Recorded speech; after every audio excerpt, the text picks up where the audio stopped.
Welcome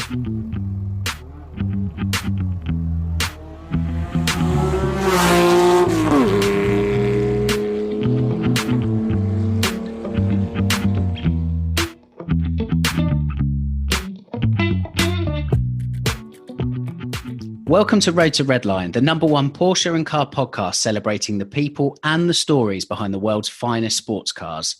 Redline is presented by YouTuber and magazine editor Lee Sibley, serial owner and columnist Joe Williams, and 993 owner Andy Brookes, three enthusiasts on a mission to open doors and bring you the best stories, secrets and exclusives from the world of Porsche. Good evening, chaps. Good evening. How you doing? Hello, hello, hello. Andy's in the house. Andy's in the house. In the Echo house. We've got a special episode that's kind of a little bit ad lib, isn't it? It all came around off the back of last week's episode where we were chatting about online car auctions and these platforms that have kind of sprung up. Yeah, down in them. Indeed. We thought we'd go and get the proper bit of inside knowledge, I suppose you'd call it, inside track on what's what. So we've got Ed Lovett from Collecting Cars coming on, haven't we? Absolutely. Yes, which is amazing that Ed will dedicate some time for the Road to Redline cause, but also at such short notice as well. Because as I say, this has all happened really quickly and grown quite substantially off the back of our conversation on air last week. So we hope you enjoy it. Right, Ed Lovett, welcome to Road to Redline. How are you doing tonight? Good. Thanks for having me on, guys. Indeed. Good to see so you. Obviously joined by Andy and Lee as always. Good evening. Looking forward to this. This should be good fun. So. Yeah, I reckon so.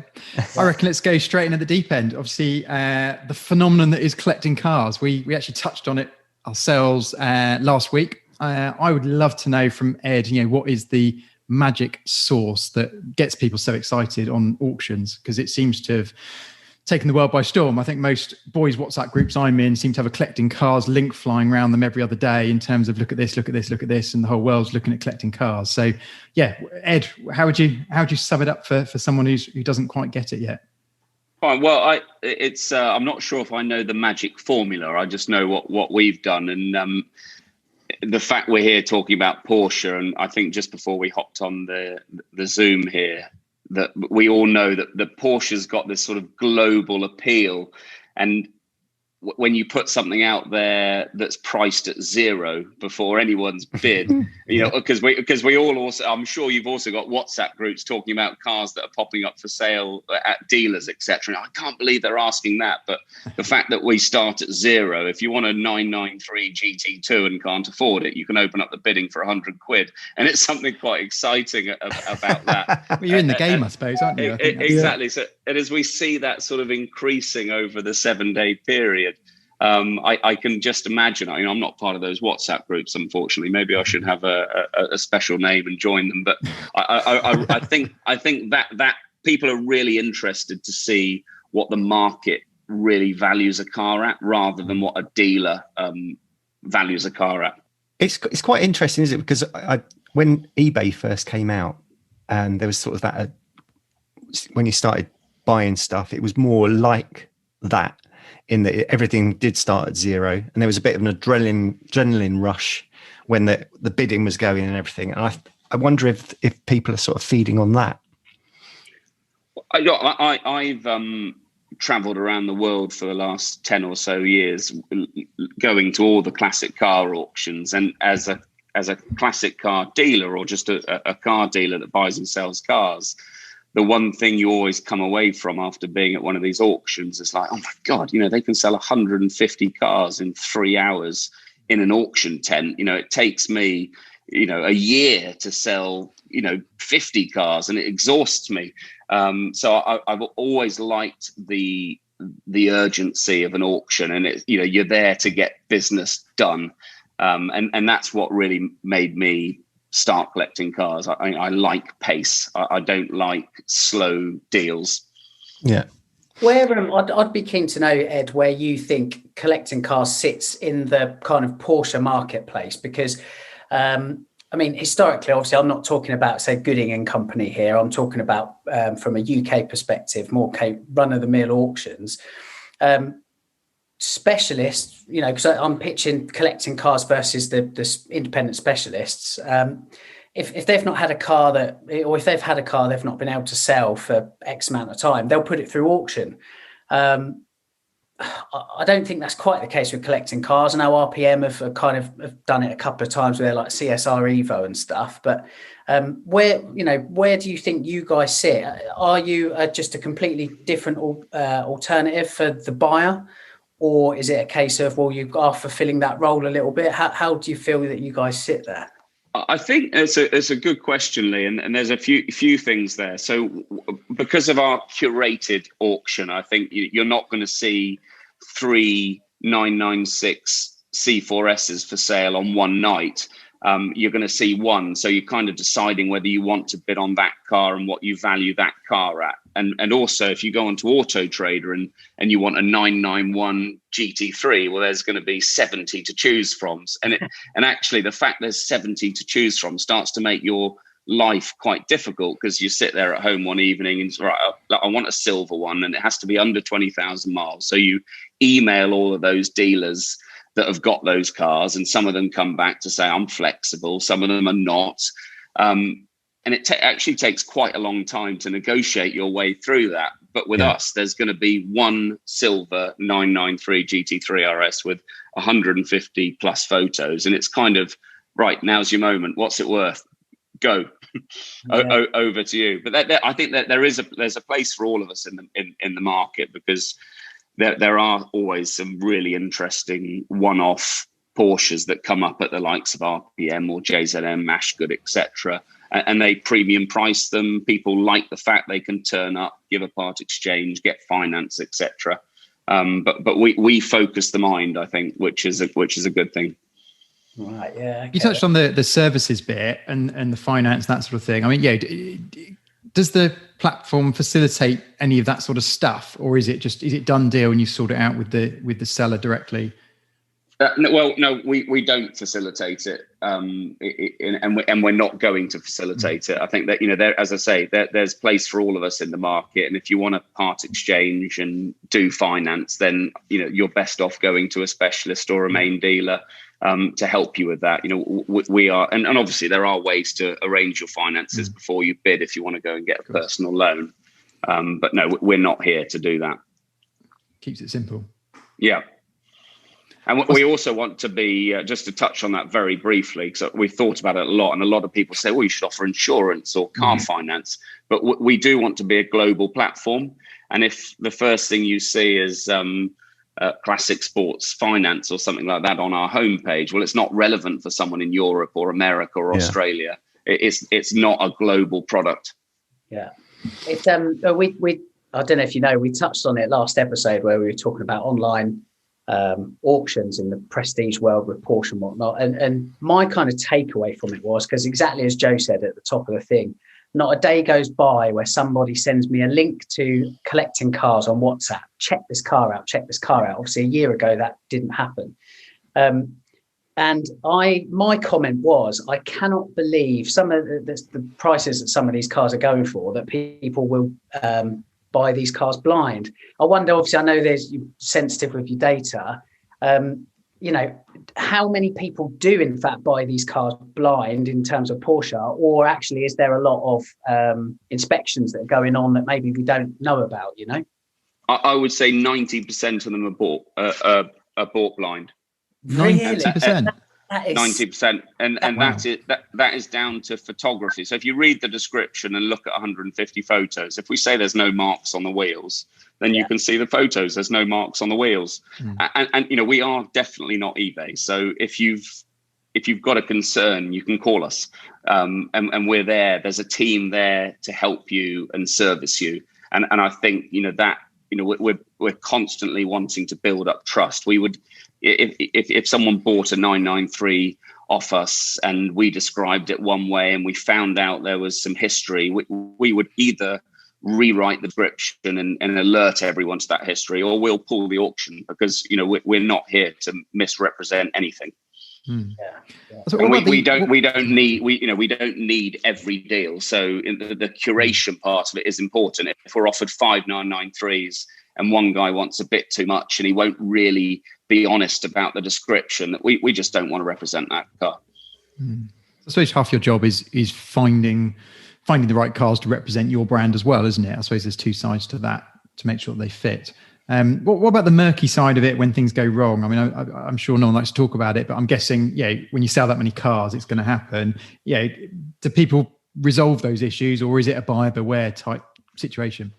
No, to a certain degree, it's buyer be aware, because if you want that 7-day period to ask questions to the seller or go and inspect it, you're welcome to do that. If you bid on a car, go and try and pick it up and there's a stone chip on the bonnet and you're not happy with it, we've obviously got to ask the question, did you go and look at it? Did you ask the owner, is there any stone chips on it? Because we're not preventing anyone from asking these questions, but if there's something fundamentally wrong with the car that the owner's hidden, we would never be forcing the buyer to complete that transaction at all.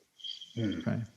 It's the other thing, because this whole world, Ed, it fascinates me. It really does, because I think it's so different. I think particularly in Porsche circles to kind of what people are used to beforehand and whatnot. And Joe touched on it a minute ago, whereby with sellers, people do have a perception of what their car's worth in their head, and actually it could be totally different to a market value.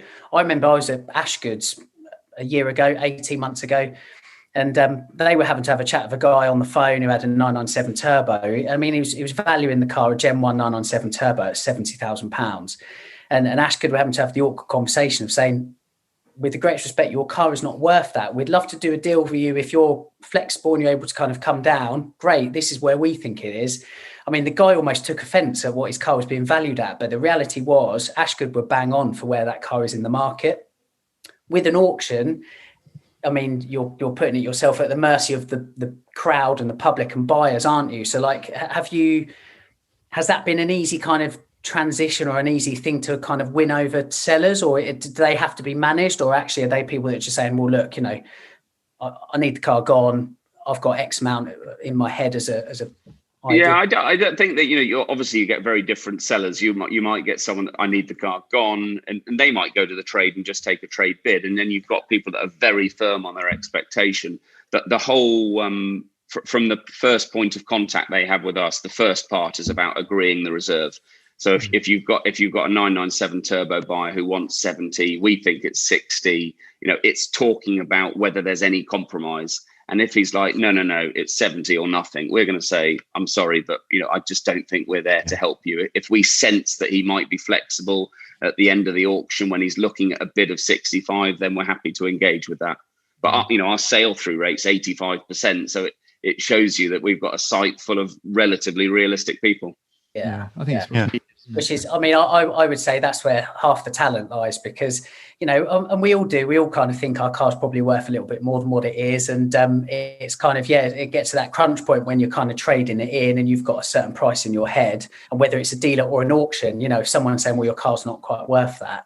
And, I do think all of us as Porsche owners kind of do suffer with that a little bit. So it's hard not to, because if you want to, there's obviously with the internet now, there's so many data points to decide what your car's worth. Yeah. And it's very hard to take the data points at the bottom of the chart. You always think, oh yeah, but mine's done three miles less than that one. It's got to be worth £5,000 more. Yeah. I'd like to know, Ed, how did you convince the first crowd of people to sell their cars and collecting cars? Because if you, at the beginning of the journey, if you explained it to somebody, broadly, we're going to put your car on, we're going to start it at zero, and we're going to see where the market values it. That's quite a risky proposition. I mean, how did you manage to get those first people, the early adopters, to kind of get the thing rolling at the beginning?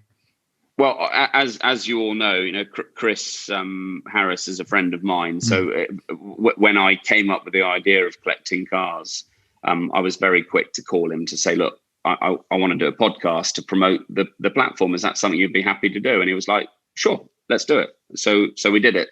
And with his social media reach, it helped us to build up some traffic. So people understood what we were doing, started to make inquiries with it. And the three of us on the team at the time were just, well, this is what we're going to do. We're going to come and photograph it. It's not going to cost you anything. So, you set a reserve, we'll agree it. There was no risk for them to give it a go. And they did give it a go, and we sold their cars, and off we went. Simple as that. Excellent. It's a great proposition to a certain degree. It was as simple as that, but we've now got 30 people, and it's been an awful lot of hard work, I can tell you. Yeah, I mean, it's actually a great proposition for the seller, isn't it? Because, like you said, it's as long as it fits from your perspective, then there isn't any risk or cost to them to kind of have it on the platforms. I suppose that is a massive plus point, isn't it, to get people on? Yeah, I think that the underlying thing that comes back is the worry if it doesn't sell. What's the problem? But luckily now, after 2,000 plus sales, and as I said, 85% sale rate, there's very few cars that don't sell. Yeah. Is there any cars that you can think of that have surprised you? Stuff that you've put on the platform that's been super risky, where the team's gone, "Oh, we've got a wild card here," and it's gone a bit crazy? Singer. I was going to say, surely that Singer has got to be right up there, because it was for sale for a while before, and it ended up selling on Collecting Cars for more than what it was kind of for sale for. I mean, you almost want to tap the winner on the auction and say, where have you been or what's that? But again, for you, that's brilliant business, isn't it? It shows the success of the platform, doesn't it? Because the reach is so much bigger than tried to be sold before. Yeah, well, look, there's no hiding it that I was trying to sell it myself as under International Collectibles, and I failed, but the platform succeeded because the platform's bigger than me. The platform is not me; it's Collecting Cars. Absolutely.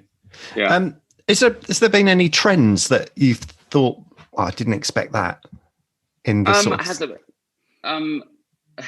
I think the connection of the higher end buyers with iconic cars from the 80s, the GTIs, they connect all walks of life. The Defenders, the guy that's buying a 20 grand Defender because he needs one, or the guy that's spending 50 grand on a Defender because it's just such an iconic car. I'm not sure I can give you trends because I'm not a data analyst, but I think it's that connection with those iconic cars from our childhood. I think they're quite accessible, aren't they, as well? I mean, because it's taken a step. You've got the supercar stuff and even the high-end Porsche stuff that is, you can easily be into six figures. But like you said, if you can buy something as a Sunday hack for 20 grand on the platform that sparks your interest, like you said, from childhood, I mean, that's quite special in itself, I think. Exactly. And obviously with social media nowadays, we kind of know the trends, don't we? Because if someone talks about something like green cars or 997.2 G, they all explode. Everyone gets on the bandwagon pretty quickly. Yeah, 100%. You can't hide a trend. No, not anymore. Yeah. I tell you what, I know it's a bit of a diverging a little bit from where we were, but you said you just kicked off the new platform, collecting watches. Is that going to plan? Are you having the same storm there, or is it early days? No, so it is early days because we turned it on Thursday, so it's been going for 3 days. It's actually watchcollecting.com because someone already had collecting watches.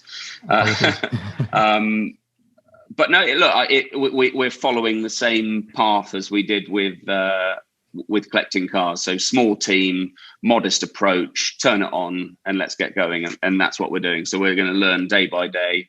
But it's amazing because the people that we talk to that have cars, Edward, I might sell my 911. We're talking to those same people. Edward, I've got 12 watches I think I might sell. It's amazing. So many people have got these watches that they just don't wear anymore, and they're thinking about selling them. Could be quite high volume, couldn't it? It could be. We'll have to build the team out quickly. Yeah. Yeah. With I'd just like to go back to the car front and chatting to a lot of specialists at the moment. There's a lot of cars out there for sale on the market. What specialists are having a problem with is finding good quality cars. When it comes to the cars that you guys are sourcing, you and your team, are you finding that's the same scenario or not so much? No, I think it is. And actually, we're obviously talking about Porsche and my connection personally with Porsche, and the fact that the thing I love most about Porsche from a car dealer's perspective, it's such a liquid car. If you price it right, you'll sell it in a telephone call. And the market, the dealers in the market, they work on pretty lean margins and the turnover is very quick. So it is very difficult to get good cars because if you have a 997 GT3 RS Gen 2 and you price it at £135,000 within a telephone call, you'll sell it. Yeah. If you price it at £165,000, you won't sell it. It's very fluid. So it is hard to find and secure good cars. Do you think there's something connected with Porsche specifically in terms of owners, that they actually change their cars more than any other brand? Because I'm almost convinced that people, you don't hear of it as much, but Porsche owners seem to always be ready for that next model, and they seem to be always be chopping and changing. Do you find the same with that? Obviously, the platform's quite Porsche heavy, isn't it? Yeah, it would seem that way, and I think that probably comes down to depreciation. You can sort of you can stomach a 5% loss on a Porsche if it's, let's say, whether it's 20,000, 50,000, or 150,000. If you're taking a 5% loss on a £300,000 Ferrari, the cash value, all of a sudden it gets quite expensive to be swapping and changing out of these cars. So I think just the solid residual values mean people can change. I think, but a few people have said kind of beforehand that Porsche is a currency in terms of the cars, and particularly 911s. They've held really well values-wise over the last year compared to McLarens and Ferraris, or certain Ferraris, whatever. So it's kind of quite interesting, really, from that front. There's been a real trend in the last 6 months, maybe a year, for like the modern classic stuff. Completely impartial here. I know I've got that picture behind, but 996s, 997s, whatever, and GT products here, not kind of run of the mill stuff. Modern classics are really kind of in vogue. Do you think, Ed, that is to the detriment of the really early stuff, like the long bonnet Porsche stuff, where just maybe the demographic that are getting into these cars are a bit younger now, and they might not appreciate the long bonnet stuff, where there are no driver aids? It's a car that runs on carbs, for example. Is there an appreciation there, or do you think that the long bonnet cars are still really strong? No, I would say the early stuff, or air cooled. Air cooled's probably unfair, but impact bumper type stuff. That they don't all drive the same. You need a car that's well sorted. That the suspension's good. You've got good tires. So if you go and buy 30 grand's worth of 3.2 Carrera and it's just not a good car, it won't give you a very good feeling. But most 996s, 993s, 964s drive in a very similar way. So, you sort of know what you're getting into. And the younger generation don't really understand that if you buy a 3.2 Carrera, that you might need to go and invest £5,000, Auto Farm or someone like that, getting the suspension redone so it drives properly. They just want to get in stuff and drive it. I think that's the thing, is it? And that's why I was interested to get your thoughts on it, because from what I've seen, I don't see like an early 911T or a 911E. If I said ordinarily somebody my age, about a 911E, well, they don't know what the car is. And there's not really a thirst among older millennials to kind of understand what that car's about. They just want to get into a car they can drive most weekends with no fuss, like you say. And there's almost a bit of a worry that the really early 911 stuff is kind of becoming not necessarily not sought after, but just maybe kind of, it's not as appealing as it once was. Reduced market. That's it. A bit of me thinks that will come back because 996s and early 997s have problems with engines blowing up, so it could be quite an expensive thing to own. You don't really have those problems with early 911s. You can sort of fix them, maintain them, look after them. And I think that the other thing is that we can't really drive as quick as we used to and go to track days and thrash these things in the same way. And obviously younger people are quite flashy nowadays. They want to be seen in the coolest thing possible, but what they'll start to learn is the coolest thing is Steve McQueen. Maybe I'm wrong with that, but there is something quite cool about driving around in a 1970s 911, because you don't get two fingers up as a young hoodlum. You get a thumbs up. It's like driving around in an Aston Martin. People just like Aston Martin drivers. I don't know what it is, and I think so. There's something quite cool about an early 911 that you might not get in a bright orange GT3 RS. Completely agreed, and that's the thing. Like there was slightly off piece, but there was a similar thing with Elvis Presley memorabilia. I mean, for years, each auction that went by, the records for Elvis memorabilia would go through the roof. And then there came a period 5 years ago where things just started dipping off. And it's because, well, the audience who once appreciated him, they're dying out. Yeah. And you've got a younger audience coming through. Well, they don't really know too much about his talents or whatever. And it's kind of like, well, Porsche 911 isn't Elvis Presley, but again, just in terms of that kind of appreciation for the car, the younger people that are getting into the car, they didn't grow up with a 3.2 Carrera on their wall. It was a 996 turbo. Yeah. And it's but at the same time, those long bonnet cars are so bloody special, and they are an absolute cornerstone. It's the 911 in its most original, purest form. People can't forget that, and I kind of worry that might be the case. Yeah, I can't answer that question for anyone but myself. But if I get into a modern Ferrari or a McLaren or something like that, they're just soulless. They're all way too quick. And a 911, actually, whether it's a 992, 991 or a 1972 911, none of them are actually that. You can obviously drive them quickly, but you don't need to drive them quickly to enjoy the experience. Yeah. But the modern hypercars, you've got to drive them quickly to understand what they're all about. It's funny you say it, because I think probably one of the happiest places in my world is sat in my 1967 912. I know it's missing a couple of cylinders, but bumbling around that in the summer around town, the appreciation factor, like you said, people say, oh, cool car, taking, thumbs up, taking pictures of it, all that sort of stuff I think it's more in that true classic kind of section, if you know what I mean. I think people look at it and go, that's a classic car, as opposed to a 964 is just more of a retro car. I don't know what the differentiation is, but there's definitely something that divides the two, I think. Yeah. One thing we were talking about this today, actually, in the office, and it's a word that's almost forbidden in collecting cars world, is the word investment. I just don't subscribe to investing in cars. You just got to buy what turns you on, and whether that's a 996, a 172 911, or a Tesla Model S, then that's up to you. And when you come to sell it, you've got to hope that it turns someone else on as well. Maybe, or never sell it. Never sell it. Yeah. Actually, if we all bought cars that we just went with the view to keep them forever, then I think that would be a great way for people to buy cars, wouldn't they? People buy more interesting cars. Definitely. Is there any interesting stuff coming up on collecting cars that we need to know about? That hits that sort of mark. The numbers on the site are increasing. I can't even keep up with it. There were 250 lots on there on Friday, but there's one car, to use my memory. When does this podcast come out, by the way? It'll be later on in the week.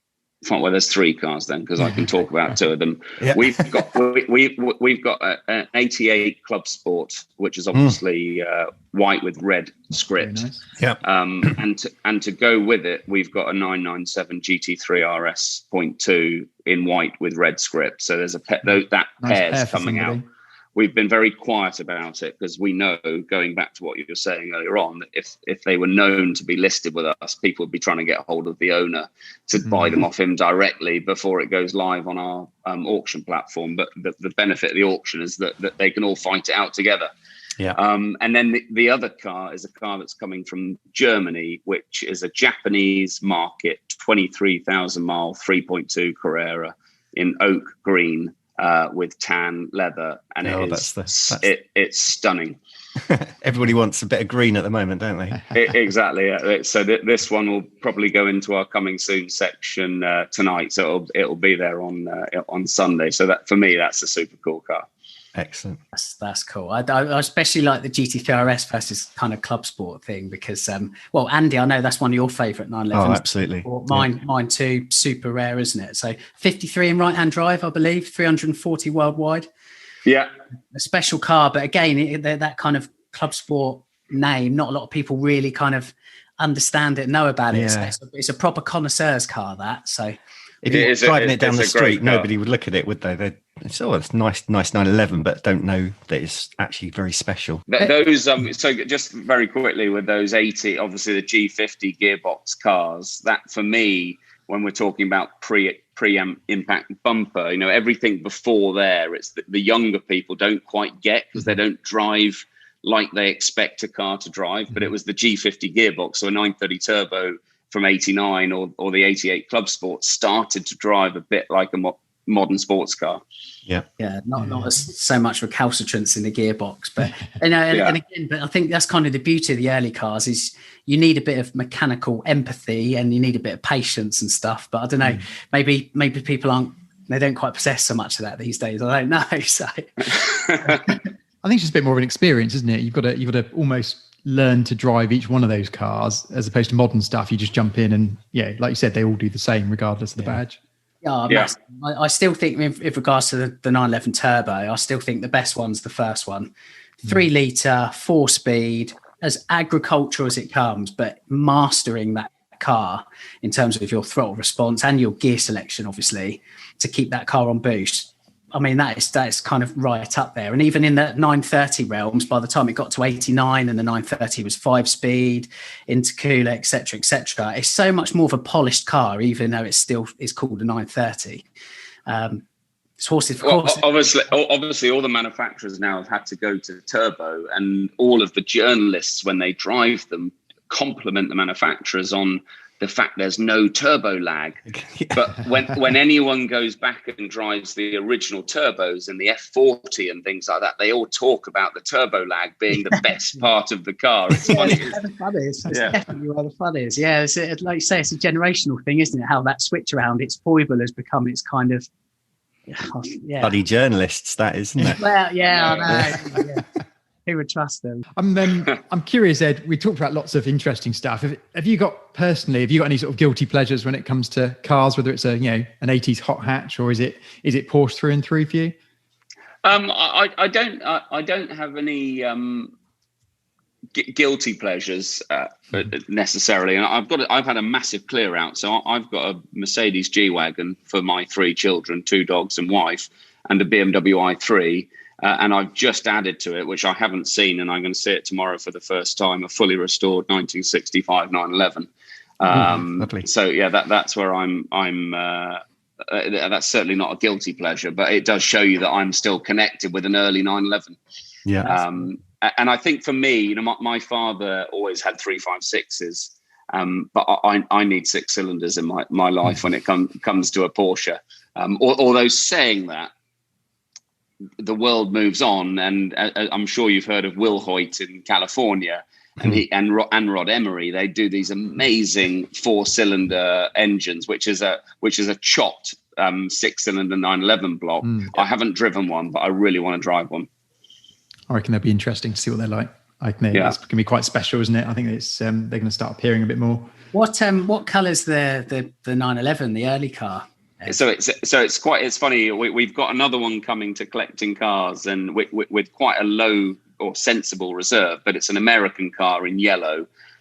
So this car that I bought is a German supplied car, original German supplied car in original slate grey. Lovely. And for those in the know, that's a really special special thing. And the guy who restored it, it literally, he spent over 200,000 euros on restoring it. Wow. So it's in American terminology, it's like jewelry. Yeah. Interior color? A beige, beige or tan. And funny enough, no one really knows the details of these early 65 cars when it comes to restoring it. But so one of the options of this car was leather seats. So it's got beige leather seats, but all of the other beige is the fake leatherette. Yeah. So it looks quite weird to my eye, but apparently that's correct. That's how it came. Yeah.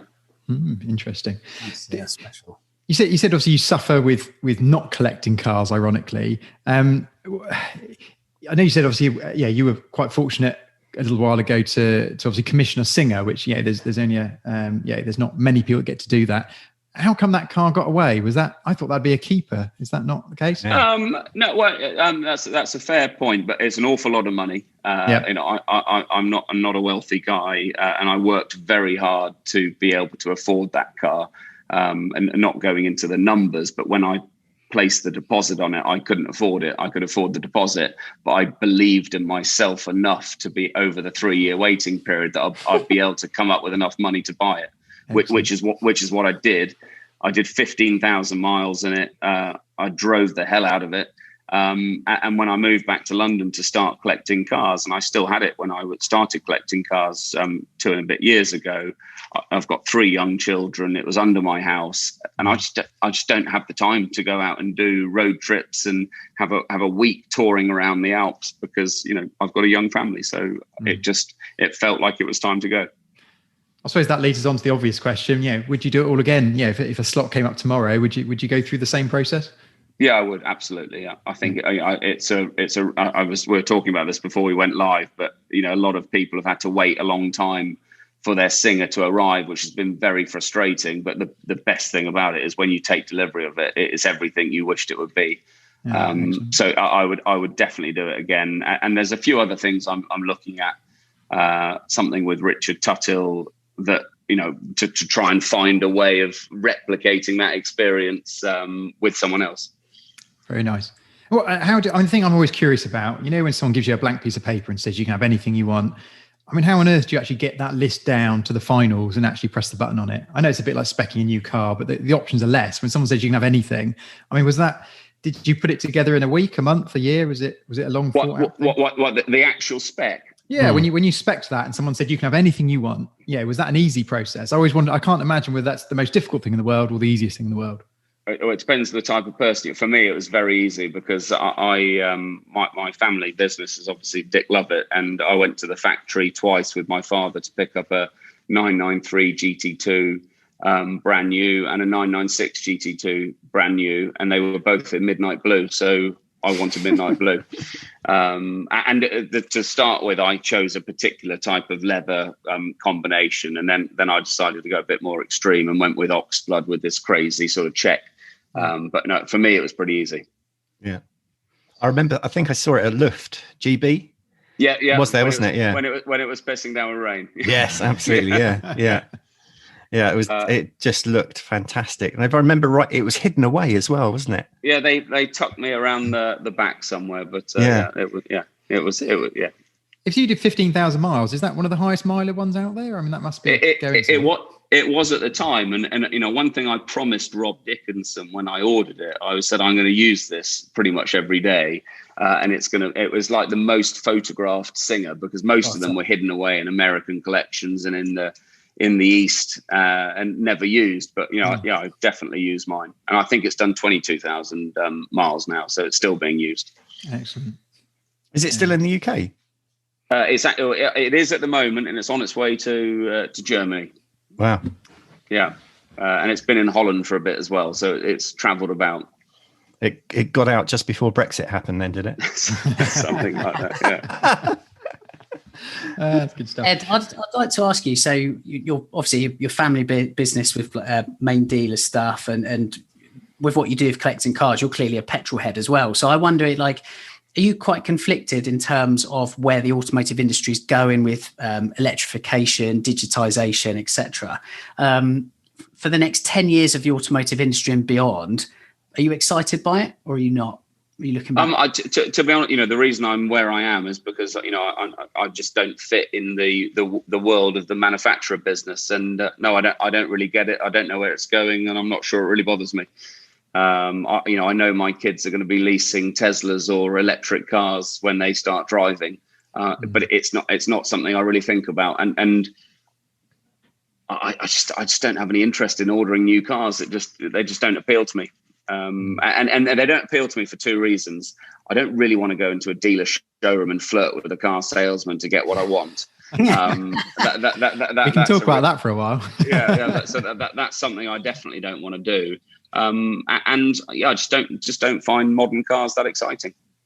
Nice. It's nice to hear somebody kind of say that in a public forum as well, to be honest with you, because there's kind of this underlying current of that movement, people thinking it, but when it comes to kind of airing those things, people just say, oh, you know, the new thing's the greatest. You know, journalists are completely primarily at fault for that, I think. But I even think with manufacturers, there's a reason that a lot of manufacturers, particularly based in this country, they're buying up older cars to bolster their heritage fleet rather than have 30 brand new whatever it is, whatever's in the showrooms. They're keen to point out the heritage. And I think, for the enthusiast, that almost might be the way to go when we're older, whereby owning a fun car is like owning a horse. It's just something that you do on the weekend. We're all pissing around in electric cars in the week, but then whatever, like you were saying earlier on, whatever that car is that gets you going, that's the car you get out at the weekend and go to enjoy with other enthusiasts. So, no, well, Lee, you and I haven't really met, and it's funny you say that and have identified that, because that is exactly what the manufacturers are trying to do, all the established European manufacturers and British manufacturers now, because what else have they got?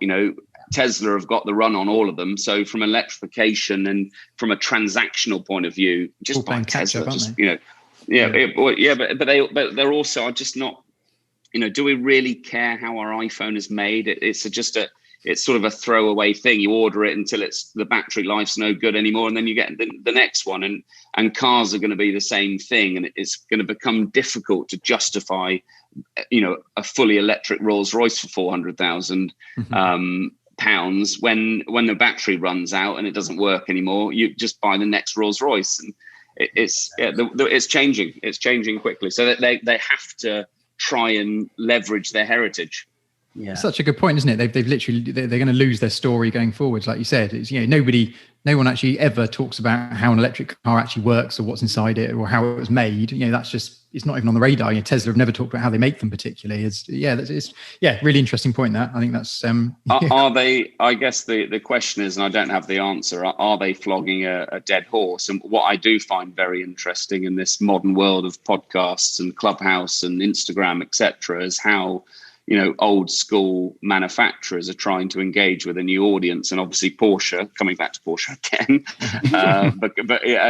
that they've engaged with Ted Gershu and Type 7, and that's purely to engage with the future owners of Porsches. Yeah, I do get that, and I have to say as well, listening to your Collecting Cars podcast, because it's not bad. It's very, very good. And I think there's this sort of subject has come up before, and something that Chris Harris said, and I thought it was just absolutely bang on, is when he remarked about how the industry, in terms of journalists, we're kind of sleepwalking into this realm of accepting electrification as the future, when actually there are alternatives. And I know Porsche's looking at e-fuels and whatnot, and there's hydrogen power cars, etc. But we're kind of just sleepwalking into like this inevitability, and if we're not careful, it might be 5-10 years down the line, we've gone too far as an industry where we can't kind of come back, and we've just lost that feel, that connection. I think emotion is the word between you and your car. And actually, I mean, that's what Collecting Cars is all about right now, isn't it? It's emotion between that person and the car that they desire, whatever it is. And there's an industry in new cars, we're completely segueing away from that, and it's kind of devastating, I think, really. Particularly for me, that's I've just tickled over 30, so I've kind of got a long way to go with all of this stuff. Don't know about you boys, but but and I was in that exact same vein, with Taycans and stuff, and we did something with a Taycan last series, and as great as the car is, it just does not have the soul of a proper Porsche, and that mechanical connection, that is the emotion, and it's but I guess that Porsche are going to need that car to bring people back into the brand, to understand the other parts of it. It's a bit like the new Cayenne, isn't it? The Taycan is the Cayenne of 20 years ago. The Cayenne was needed to bolster the brand and to be a daily driver thing, so that it would make money to be able to build sports cars. Is that what the electric cars are? I think the difficulty with any sports car, isn't it? It's like that. No one needs one. No one actually needs a 911. People need a 4x4 to get the kids to school or whatever, but they don't need a 911. And I think that's the thing with Porsche and all the other sports car brands, really, isn't it? It's that emotional purchase. It's all emotion. You're not buying it for necessity. You're purely buying it, on emotion. And if that disappears, then where do we go? I think that's a good question. Well, that's a good, that emotion is going to disappear with the modern generation, because if you have a 911 that's got a battery pack in it, or a F-Type that's got a battery pack in it, they're all going to perform in some kind of the same way. They're not going to make any noise. They're fine. One will look like a Porsche and one will look like an F-Type, but they're going to perform in pretty much the same way. So the only way to get that emotion is to go backwards. Yeah. I think we all need to fly the flag, don't we, and keep the old stuff alive. I think that's where collecting cars is gonna work long term, isn't it? Well, we can do our bit, but I guess Total 911 will do their bit, and these types of podcasts and ways we talk, because there will be people that find their ways to these podcasts and clubhouse chats that just don't even realise that there's this community built around the older cars, and that's very true. Why are you guys paying £150,000 for an old GT3 when you can get the new GT3 for less? Well, because the old one's better. Yeah, absolutely. I was just going to ask Joe, because have you guys done a podcast on the 992 GT3 yet? We did, and actually, funnily enough, we just said our conclusion was just go and get an older one. Absolutely, yeah. You don't have to go and buy a paint to sample Targa that you never really wanted anyway, and sit on that for 6 months and be best pals with the whoever's working at the dealership. Just the old one's phenomenal. If you've got a 991 Gen 2 GT3, do you need any more than that? That car is a phenomenal car. It's got the best ever engine in any road car that's been in a Porsche ever. If anyone comes out of that and goes, I really need the next thing, it's crazy. I think for me, that, and I touched on it earlier, the worst thing about the new version of something coming out is that by the time you've waited 2 years and taken delivery of your paint to sample 992 GT3, every journalist, influencer, man and his dog has had one, driven one, had that colour, and everything had been built up to as, all right, okay, fine, I've finally got one. What's it like? Well, I don't really care because I've heard it everywhere, and that's what I just can't get myself into the trap of thinking I really need something. And when you've got it, as I say, every man and his dog's already had one. The reality just never lives up to the what do you call it? Other way around. The experience never actually lives up to kind of the dream, does it? When it actually arrives, I think that's the thing. I think people are easily disappointed these days after it's been built up so much, like you said, and that's But then by the same token, and I think from a Porsche stratosphere, that's where the pickings are rich for enthusiasts, because if you don't want a new car, well, in terms of Porsche, it's nearly 60 years of the 911. So, I mean, there's over 1 million 911s rolling around this planet. And whether you really want a naturally aspirated GT car, or you want an old school turbo, or you want a small, dainty, nimble 911E from the late 60s, there's so much to choose from. And I suppose, as you said, Ed, it's down to this kind of enthusiast world that we live in to kind of keep talking about that and keep kind of plugging the merits of it, because it is the place to be, I think, and will become. What's the stat Porsche like to tell you? How many Porsches are still on the road? How many 911s? Lee will know it. 70% apparently, 70%. 70%, yeah. It's not bad going, is it? That's pretty good. But that's it. If you don't want the new stuff, there's so much that's come before this point. For everybody, and to cover all different tastes and whatnot. So, the enthusiast market is the place to be. Yeah, I guess. Although we have just had a quick moan about the 992 GT3. Whether if I'm driving one of those, a 996 Carrera 2, a 964 Carrera 4 tip, it really doesn't matter. I know I'm in the 911, and I'll find some way of enjoying it. Yeah, that's the thing. It's horses for courses, and each car is special to someone, isn't it? And collecting cars completely looks after that, as does the specialist Porsche market in exactly the same way. And I suppose the audience has just got to come down to, well, what experience do you want? Not only when you're driving it, but when buying it as well. That's the key thing. So, yeah, very much so. Yeah. Ed, I'm curious, just on a slightly different tack, but do you get involved in much sort of track day type stuff? Do you go racing or anything like that, or is that not your bag? No, it is my bag. So I raced for a long time in a bit of modern cars. So I did Mini Challenge, I did some sport prototype racing, and then I raced a Chevron and a Lola. Oh, wow. And then that was back in the day when I was in the family business, and then I'm getting old quickly, by the way. And then I started. I told you I'm quite nomadic, so I've sort of lived around the world, and growing a family and businesses, etc. I've switched off over the last 8 years, but at some point I'll get back to it. Do you reckon that might have a Porsche badge on it? Absolutely, yeah, for sure. Yeah. What would be your car of choice? The one thing I regret not doing, and I'm going to be too old to be competitive, I would have loved to have done Carrera Cup. Oh, wow. Yeah, which I know I couldn't have afforded it, but I'd have just when I was younger and I felt like I was quick, I would have loved to have known if I was quick enough to do Carrera Cup, because I don't know if you guys have ever talked to a Carrera Cup driver, but we were talking to Mike Wilds last week. He's was he 75 when he went into his first Carrera Cup? So yeah, he was. Did it really? Okay, yeah. Fine. Well, I think you got plenty of time. Most people will tell you they getting the most out of a modern Carrera Cup car is not like any other car. It's a real skill to drive that car quickly, and even actually when you go and look at 1965 911s, the 2-litre Cup series, you see how those guys drive those cars sideways. It's quite a talent. Yeah, exactly. I love that 2-litre series. I think it's the best thing out there. I really would love to get out and see some of those. I need to see some in the flesh, because I think they're just loopy, aren't they? You watch some of the video stuff and they're just inches away from each other. I mean, what a great series. Proper competitive. Post-COVID world, what an excitement it's going to be. Oh, yeah, can't wait. Definitely. Yeah.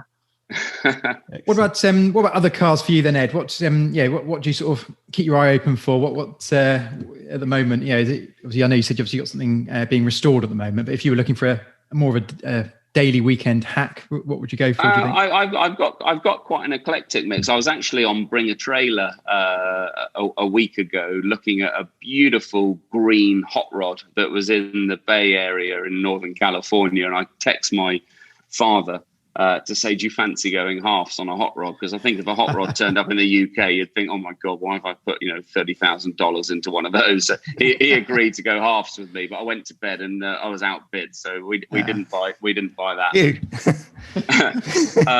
I'd like an old classic Mercedes convertible. I think something with 4 seats that I could stick all my family in.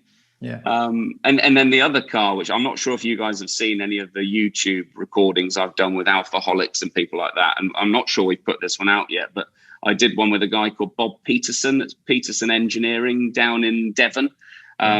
So he rebuilds. So he takes a Rolls-Royce chassis from the 1950s or something like that for 10 grand, and builds 1920 replica blower Bentleys, I want to just go and drive one of those just to see what it's like. So because if you drive an original blower Bentley, they're not easy things to drive, but he's made them a bit easier to drive.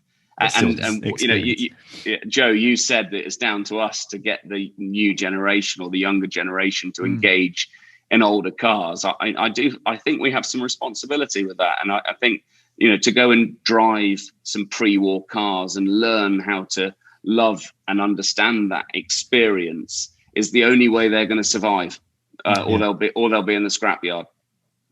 Yeah, agree. And if you drive, if you've been and driven a frog-eyed Sprite or something like that with a tiny engine down a country lane, they feel bloody quick because they're death traps. So if you do 30 miles an hour, it feels like 100 miles an hour. Yeah.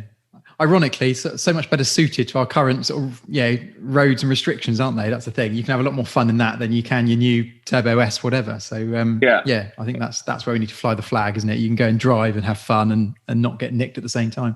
Exactly. Yeah. Shall we do we usually do 10 Porsche questions, Ed, to wrap up. It's the same questions that we ask our guests every week when we have guests on. There's no real rules other than the fact that if you had to think about it, then it's the wrong answer. They're just kind of quick fire. I'll try. hoping one of the boys has got the questions nearby and ready to go. And he's always most prepared. I've got them here. Andy looked most on it. Yeah. I want to know as well before we go. I don't know if you guys in the office of collecting cars know who Zippy is, because Zippy seems to bid on everything on collecting cars, but he's not too lucky when it comes to winning. No, well, so I'm actually pleased you've asked that question, because we're here to answer questions about what we do, because we wouldn't want anyone to think there's anything untoward going on. And so Zippy is a car dealer in the UK. He's sold multiple cars with us, and he's bought multiple cars of us, and he's bought something off us today. So he is buying cars of us. Do you think we should ask him to change his name, or do you think it's fair that we say no, he's a car dealer? By asking him to change his name, it almost feels like we're worried about the suspicion, but there is nothing to be suspicious about. If you want to bid on a car on our site, bid. If you don't. He's a well-known car dealer in the south of England, and he's bought and sold plenty of cars with us. So there's no reason why we should be saying you have to change your name or we're banning you from the site. And he does exactly what I would do if I was a customer of collecting cars as a car dealer. I'd bid on everything up to the level I thought I would want to pay for it for stock, and leave it there. So if anything, people should find comfort, and that's what a dealer values a car at. Yeah. No, he's just good. He's getting quite a following, or he or she could be she. Who knows? But, Just one other point on that I had at 4:00 before I left the office is someone in America has set up an account, and their username is collecting car. But we actually have emailed him to say, thank you very much for bidding with us, but could we ask you to change your name? So we look at everyone who's bidding and using our site, and if there's anything we're not comfortable with, we will call them, ban their account, do whatever we need to do to protect all of our buyers and sellers. Yeah. Is there anything, Ed, that we've missed collecting cars related that you think might be worthwhile passing on to someone not in the know that might be interested in getting involved with collecting cars? No, nothing other than just to say, we're human beings, we're approachable. So if you're not bidding for a reason, if you're not sure you want to consign a car with us for a reason, just pick the phone up and talk to us, and we'll try and make you comfortable if we can. It's rare these days for people to say, come and speak to real human beings, as opposed to, send in an email or, a sort of faceless type scenario. So that's really nice to hear, pick up the phone, speak to a real human. Yeah. Cool. Go on then, Andy, you got the questions. Excellent. Right. 10 questions. Ready? Yeah. Air or water? Air. What's your favourite Porsche model? 993 GT2. 993 RS, something like that. Carrera GT. Oh, yeah, we didn't ask you about Carrera GTs. Maybe we'll ask that at the end. Oh, fine. There's 3 answers enough. Yeah. Spread your bets. How about your 3 favourite Porsche colours? So we're doing 3s now. No, just the one. Yeah. I was just the one, black. Okay. Who is your ultimate Porsche icon? My father. Oh, how sweet. Nice. What's your favourite track? Spa. To Fuchs or not to Fuchs? That is the question. Fuchs. Stock or hot rod? Hot rod. Narrow or wide body? Oh, wide. That's a fat ass. Cars and coffee or a track day? Track day. Mm-hmm. And lastly, do you do back seats in a 911? Yes. Thank you. That's 10 questions done. Questions in there. Yeah, like that. Yeah. We should definitely look back to Carrera T's very quickly. Carrera T's. We should look back to Carrera. I can't speak GTs.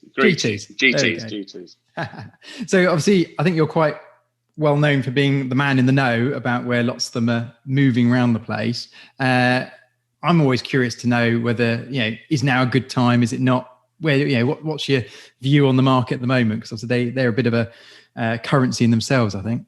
Yeah, well, to loop back to what I said, I don't talk about cars as investment. So whether they're good or not, that's not my choice to answer. It's yours. It's your money. one significant change, and I don't want to dwell on this too much, but Brexit means that a Carrera GT going to Europe from the UK is subject to VAT. A Carrera GT coming to Europe or coming from Europe to the UK is subject to VAT. So effectively, UK cars are trapped in the UK and European cars are trapped in Europe now. So that's narrowed the market significantly. I couldn't tell you whether that's going to have a positive or negative impact on the value. But there are a lot of people in the last 6 months that have bought up the Carrera GTs and are snaffling them away. Good to know. Yeah, I've bought and sold a lot of Carrera GTs, and in the same way that DK Engineering like to say they're the F40 kings, I think quietly I've probably placed more Carrera GTs than anyone in the UK. And one thing that's interesting, when they're hot, oh my God, they're hot. You know, it's one telephone call. We talked about GT3s earlier on, saying, you know, if you price at 135, it's sold in a minute. Yeah. And when Carrera GTs are hot, you've got them in stock and one telephone call and they're gone. But when they're not, they're very hard to sell. And there's no science behind when they're hot and when they're not, because when they're not hot, it's 650,000 or 450 or 550 or 750. It's an awful lot of money to buy in a market that's not hot. So it all comes down to supply and demand. And as it stands, the market is hot. It will change and the market will not be hot at some point. And I don't know whether that's tomorrow or 6 years' time, but at the moment, it's a very hot market. Heard it here first. There we go. It's been absolutely cracking chatting to you tonight. Obviously, I know I joined a little bit late, so I was a little bit late getting in today, but really appreciated your time and also your honesty as well. And just, shedding a bit of light on kind of what's going on out there at the moment. You know, it's great to kind of get that specialist opinion. So thank you for that. No problem. Well, look, thanks for having me on, guys. And really, really appreciate your time. Chaps, are you back in the room? We are just about, So Back. Excellent. That was a good interview with Mr. Ed Lovett. It was indeed. Great to get a proper insight into collecting cars and all the stuff that goes into it. Great to have somebody who's fairly prominent in a public forum, as Mr. Lovett is these days, just be really kind of genuine and honest in his views, and particularly with regards to the appeal and allure of older cars versus the modern stuff, and actually for him to turn around and say, "Oh, actually, new stuff, not that fussed." Yeah, he knows the score, doesn't he? Yeah, proper petrol head. So one of our own. Yeah, he knows. He's proper Porsche guy. I think that's the thing, isn't it? It's nice when he's sort of in the fold, isn't he? Definitely. I think the other kind of big bombshell there, wasn't it? And it absolutely astounds me that 90% of people are prepared to drop serious amounts of cash on a car, could be 30 years old, and they've never seen it before. I mean, that is a bit of an eye opener in terms of where the buyer is at these days in the market and how they think, you know. I almost didn't believe that when he said 90%. I mean, obviously we were speculating last week saying that we think a large percentage, but I had no idea at 90%. I mean, that's just, like you said, that's crazy. There's people regularly spending six figures on there without even seeing it. I just couldn't do it. I think, you know, and it doesn't even come down to kind of a wealthy thing. You know, nobody wants to take a bath on anything. And if you're buying something that's serious, and again, you know, like you said earlier, Joe, a Porsche, nobody needs it. You buy it because you want it. And so it's surely crucial that it's right, you know? Yeah. And I personally, I couldn't buy a car like that without an inspection. Or at least going to see it for myself, just so I could like truly understand. You know, I know there's 250 photos, or whatever it is, but as we said kind of last week, there's nothing like seeing it for real life, is there? Yeah. But again, it just begs the question, doesn't it? It is the way people buy cars changing. Yeah, certainly is at the moment. Yeah, absolutely. Enforced ways have changed. Yeah. Oh, so. Yeah, well, as we said, you know, cheers to Ed for coming on and giving us some time this evening to talk about cars. That was absolutely spot on. Yes, thank you. It'd be good to hear from is anybody that might listen to the pod that has bought cars on collecting cars. Bought their Porsche through collecting cars. Yeah, what was their experience? Did they get it checked? Were they in the 90%? Yeah, and how did it all work out? It'd be great to hear that side of the story as well. Okay, we've got a big thing to do tonight, haven't we? drop in the competition. Watch giveaway.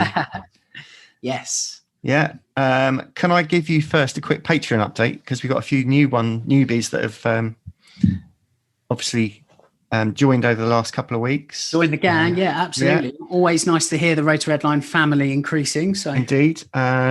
So we got Matthew. This is Matthew.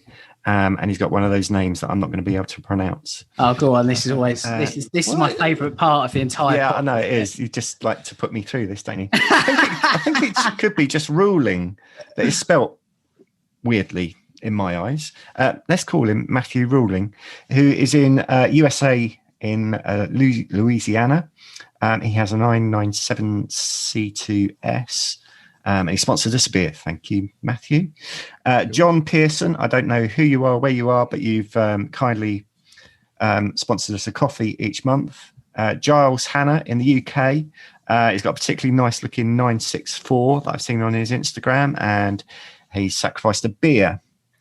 Thank you very much. I don't know the next guy's name. All I know is his Instagram handle, which is at GT43T. I believe he owns a GT4, a GT3 Touring, and a Yaris GR. Nice little combo. Great garage. Yeah. Yeah. Obviously, can't afford anything more than a coffee because he's got so much in the garage. But thank you for your coffee. Ian Rayner, who's in the UK, and I believe he have a 991 GTS, has been very generous and given us a pizza a month. Thank you. And lastly, it's Richard Wilkinson, who's from Yorkshire, which I'm particularly proud that we've managed to prize a coffee away from Richard each month.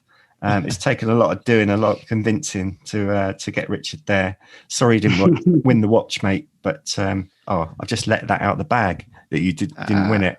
Never mind. Anyway, we've already done the draw on the watch.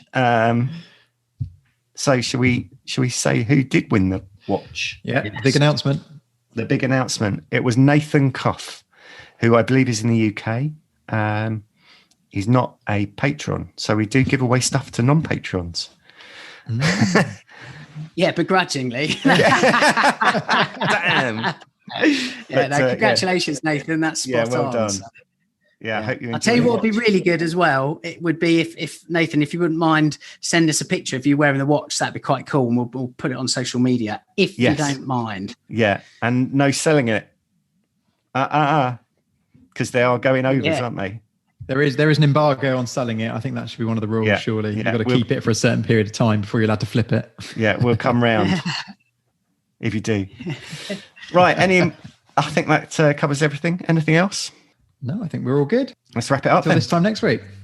I think that's it. Yeah. Cheers, gents. Have a good one. Good to see you. Bye. See you later. You've been listening to Road to Redline, the #1 Porsche and Car podcast fueled by our generous Patreons. If you'd like to join in supporting the podcast, please see patreon.com/Road to Redline and find us on Instagram.